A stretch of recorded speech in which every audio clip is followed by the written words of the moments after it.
నా పేరు సాయి కమలేష్. నేను శ్రీ రాజరాజేశ్వరి దేవి దేవస్థానం బాల వికాస్ క్లాసెస్ నుంచి ఉగాది పండుగ గురించి చెప్పబోతున్నాను.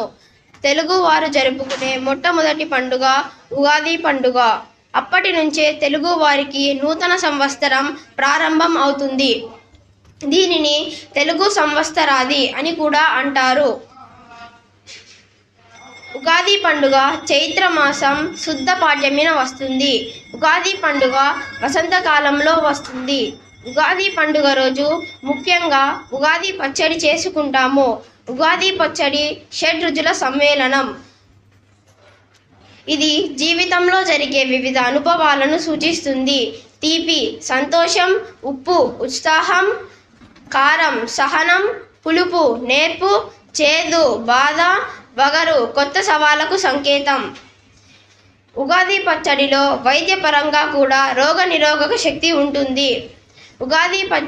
ఉగాది పండుగ రోజు పంచాంగ శ్రవణం చేయడం ఆచారంగా వస్తుంది.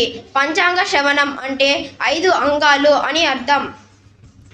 అవి తిథి, నక్షత్ర, వార, యోగం, కరణం. ఈ 5టిని తెలిపేదే పంచాంగ శ్రవణం. ధన్యవాదములు. అందరికీ ఉగాది పండుగ శుభాకాంక్షలు.